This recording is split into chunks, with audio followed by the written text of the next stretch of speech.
Hello friends, मैं Bhushan Jindal, neurotherapist.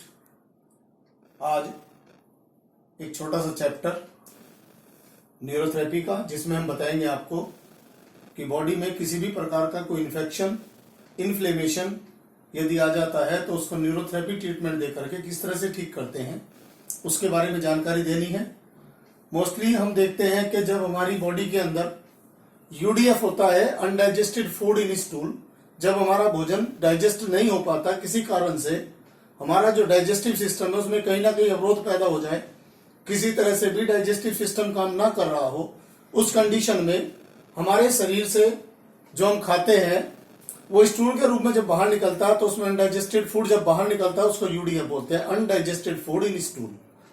Mostly क्या होता है कि जब अनडाइजेस्टेड फूड इन स्टूल आता है तो उसमें चूंकि प्रोटीन का डाइजेशन नहीं हुआ, भोजन पचा नहीं है, गैस की ट्रबल रही है, तो उस कंडीशन में क्या होता है कि इन्फेक्शन और इन्फ्लेमेशन ये हमारी बॉडी के अंदर आ जाता है।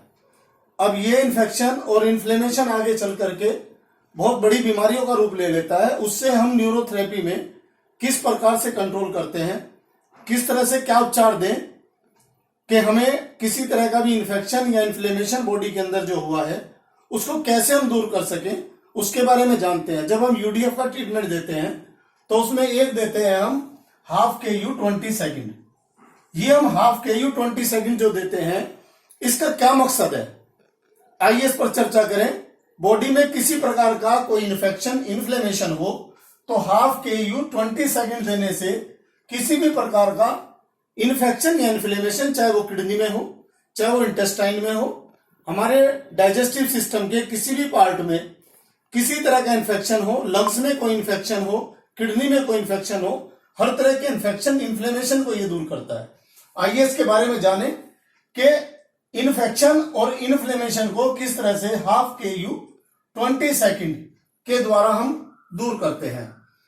अब इन्फेक्शन और इन्फ्लेमेशन ये दोनों के दोनों, इन दोनों से लड़ने के लिए हमारे शरीर में बहुत सी सेल्स हैं, बहुत सारी सेल्स हैं जो इन्फेक्शन और इन्फ्लेमेशन जो है उससे लड़ती हैं। जिसमें सबसे पहले हम जानेंगे कि WBC जो हमारे ब्लड का पार्ट है, white blood cells, white blood cells के बारे में यदि हम पूरा वर्क करें, जैसा कि हमारे जो फादर ऑफ न्यूरोथेरेपिस्ट थे डॉक्टर लाजपत राय मेहरा, उन्होंने WBC के बारे में बहुत गहन रिसर्च किया और उसकी जानकारी करी। तो इसमें मोस्टली क्या होता है, WBC में दो तरह के सेल्स पाए जाते हैं, ग्रेनुलोसाइट और मोनोसाइट।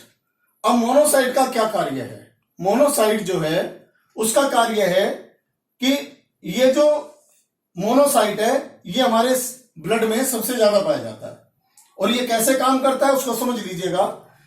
ब्लड में पाने जाने वाला जो मोनोसाइट है वो चूंकि ब्लड में इसकी जो लाइफ होती है केवल 10 दिन की होती है, 10 दिन में ये डेड हो जाता है। इसलिए क्या करता है, मोनोसाइट के अंदर एक गुण है, वो गुण क्या है कि ये बहुत बारीक स्थिति में होता है, बहुत पतला होता है, जिसकी वजह से ब्लड कैपिलरी से बाहर निकल के ये टिश्यूज के अंदर एंट्री कर लेता है। और टिश्यूज के जब एंट्री करता है तो वहां इसकी लाइफ 10 दिन के बजाय 10 साल तक ये वहां जीवित रह सकता है। जब भी हमारी बॉडी में कहीं इन्फेक्शन आ जाता है तो ये मोनोसाइट टिश्यू से बाहर निकलेगा और टिश्यू से बाहर निकल करके ये जो एंटीजन है, जो हमारी बॉडी में इन्फेक्शन हुआ है उसके जो एंटीजन है उनके साथ लड़ाई करेगा और मर जाएगा। एक मोनोसाइट लगभग जिस समय मरता है तब तक जो एंटीजन के साथ फाइट करता है लगभग 20 से 50 एंटीजन को मार देता है। तो इस तरह से बॉडी के अंदर जो इन्फेक्शन है वो खत्म कर देता है। दूसरे नंबर पे हम लेते हैं ग्रेनुलोसाइट। ग्रेनुलोसाइट जो होता है, ग्रेनुलोसाइट 3 तरह से कार्य करता है। इसके 3 सेल होते हैं, एक होता है न्यूट्रोफिल, एक होता है एसिनोफिल्स और एक होता है बेसोफिल्स। अब सबसे पहले बात करते हैं हम न्यूरोफिल्स की।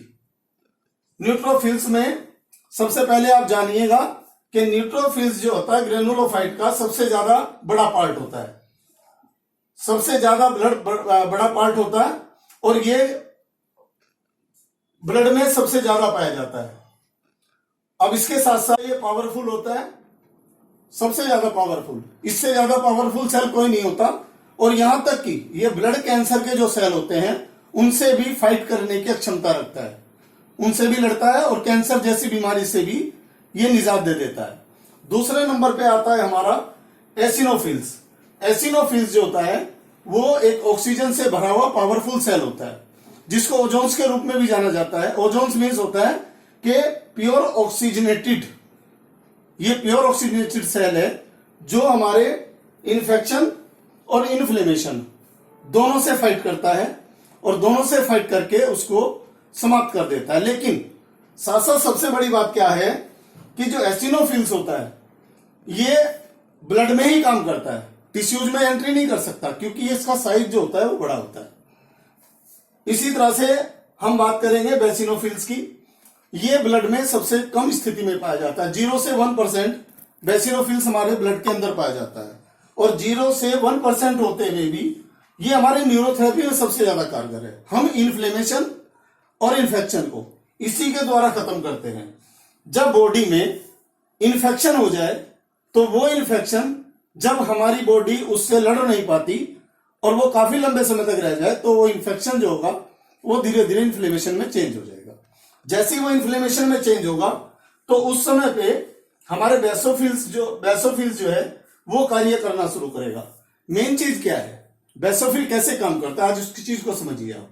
बेसोफिल का जो मेन काम है वो ये है कि हाइपोथैलेमस जो हमारी पिट्यूटरी ग्लैंड का एक हिस्सा है उसको स्टिमुलेट करता है और उसके द्वारा पिट्यूटरी ग्लैंड को बोलता है कि वो एक हार्मोन होता है ACTH जो हमारे इन्फेक्शन से लड़ता है, इन्फ्लेमेशन से लड़ता है। तो ACTH जो होगा इसको ये हार्मोन को स्टिमुलेट करेगा और वो हार्मोन तुरंत जो है एड्रिनल ग्लैंड के एड्रिनल कोर्टेक्स भाग से कॉर्टिसोल जो है एक इन्फ्लेमेशन से लड़ने वाला एक केमिकल है। किसी भी प्रकार का बॉडी में कहीं भी कोई इन्फेक्शन इन्फ्लेमेशन हो उसे कॉर्टिसोल समाप्त कर देता है। तो इस प्रकार से बेसोफिल जो काम करता है वो सीधे हमारे हाइपोथैलेमस के द्वारा पिट्यूटरी ग्लैंड से एड्रिनल ग्लैंड और कॉर्टिसोल बनाता है। अब इसमें क्या है कि यदि पिट्यूटरी ग्लैंड को इसने किया तो ACTH नाम का जो हार्मोन है वो निकलेगा और ACTH हार्मोन निकलेगा या एड्रिनल ग्लैंड को स्टिमुलेट किया, वहां से कॉर्टिसोल निकलेगा।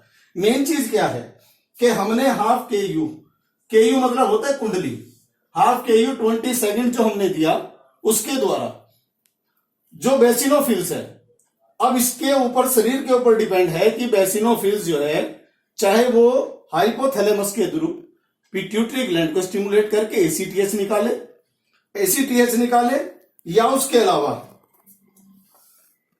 एड्रिनल कोर्टेक्स वाले भाग से कॉर्टिसोल निकाले या ग्रेनुलोसाइट को स्टिमुलेट करे। तीनों में से किसी को भी स्टिमुलेट करे, किसी को भी एक्टिव करके इन्फ्लेमेशन से लड़ने के लिए पावर बनाए। तो इस प्रकार हाफ KU 20 सेकेंड न्यूरोथेरेपी के माध्यम से हम न्यूरोथेरेपी में ये उपचार देकर हाफ KU 20 सेकेंड हम शरीर में किसी तरह का इन्फेक्शन हो, इन्फ्लेमेशन हो, उसको हम दूर कर देते हैं। बहुत बहुत धन्यवाद। आज के लिए यही चैप्टर है और इसको आप ध्यान से सुने, ध्यान से देखें और इसको अपने जीवन में अपनाएं। बहुत बहुत धन्यवाद। जय हिंद, जय भारत माता।